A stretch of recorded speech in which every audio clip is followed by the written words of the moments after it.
जयश्री प्रदीप पेंडे. मी पण इथे वर्धेलाच राहते, येरकड लेआउटला.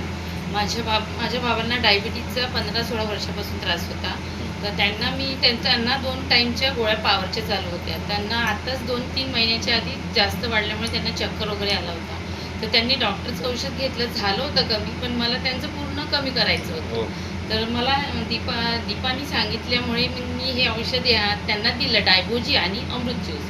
2 टाईम दिलं त्यांना. डायबोजी सकाळी दिलं अंशापोटी हे दिलं हो, आणि अमृत ज्यूस संध्याकाळी जेवायच्या 1 घंटा आधी दिलं. तर त्यांचा रिझल्ट मी नंतर कोर्स झाल्यावर काढला, रिपोर्ट काढला, तर त्यांचा डायरेक्ट एकदम नॉर्मलच येऊन गेला.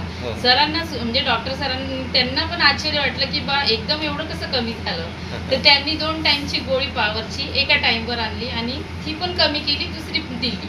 त्याच्यामुळे त्यांना वाटलं की आम्ही त्यांना सांगितलं नाही, पण आम्हाला माहित होतं की आम्ही काय दिलं म्हणून त्यांना. तर मग त्याचा रिझल्ट त्यांना भेटल्यामुळे आज त्यांना चांगलं पण वाटत आहे, भूक पण नव्हती लागत. ते अमृत ज्यूस दिल्यामुळे आता त्यांना भूक पण लागत आहे, स्टॅमिना पण आला आहे आणि आता त्यांना गोड खावं वाटेतून खायला पण देते. त्याच्यामुळे आता त्यांचं तब्येत चांगली झालेली आहे आता. तर मला असं वाटते की अमृत ज्यूस आणि डायबोजी दिल्यामुळे मला डायबिटीज हे कमी होऊ शकते. हे सगळ्यांनी दिलं पाहिजे. थँक्यू.